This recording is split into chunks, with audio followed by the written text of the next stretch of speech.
Maki Pitolo versus Impa Kasanganay is a middleweight bout. Maki Pitolo has achieved a record of 13 wins, 6 losses. Impa Kasanganay has achieved a record of 7 wins with absolutely no losses. Alright, so Maki Pitolo started his career off pretty rough, as he did get a win in his debut, but ended up losing his second and third fight, of which was by KO. After those 2 losses, he really picked it up, as he ended up going on an 8-fight win streak, with 4 of those wins coming by KO, 2 coming by submission, and 1 by decision. After that nice 8-fight win streak, he ended up fighting the guy he beat most recently by unanimous decision in a rematch, but it turned out to go much different this time, as in the beginning of the second round, he ended up getting KO'd. After that loss, he actually lost again, this time by guillotine choke at the end of the second round. After those 2 losses in a row, he ended up coming back with a first-round KO, which got him a shot on a Bellator. Now, once he got on a Bellator, he did really good with a third-round rear naked choke, which got Dana White's attention as he was invited onto the Contender Series. When he joined, he ended up fighting Justin Sumter and won the fight by body shot KO in the beginning of the first round.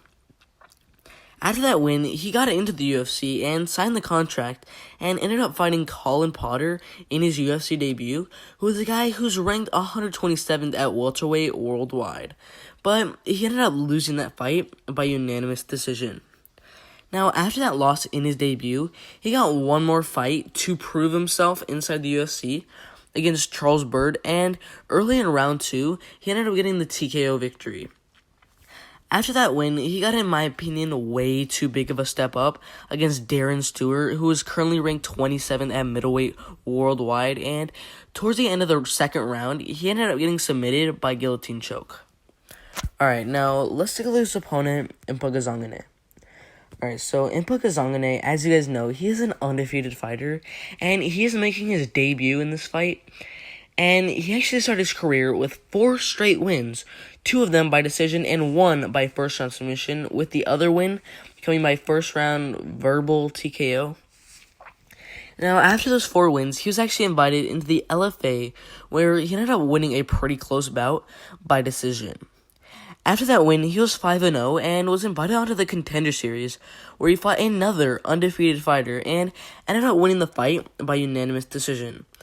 But even though he won that fight, Dana White still did not give him the contract, so he decided to do one more fight in the Contender Series, which he ended up winning by unanimous decision, getting a spot inside the UFC.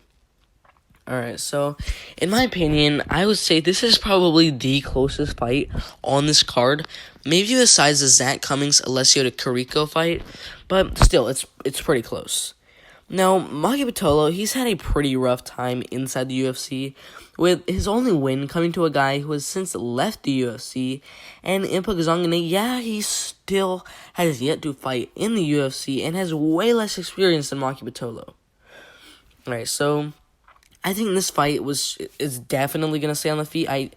It could go on the ground maybe once, but I doubt it's going to stay on the ground for a majority of this fight, and I think Pitolo's main path to victory in this fight would be to get a KO, and Impa's would be to get a decision victory. Alright, so from what I've seen in Impa's Contender Series fights, is that it leads me to believe that he'll have what it takes not to get KO'd by a KO guy like Maki Pitolo, and I think he'll have the ability to strike with Pitolo and end up getting the win by unanimous decision. Alright, if you agree, disagree, or something to say, make sure to put in the comment section below, and I'll make sure to back to every single one of those comments. Make sure to like, subscribe with notifications turned on so you don't miss the absolute best MMA content out there. It's been fun, but I'm out of here.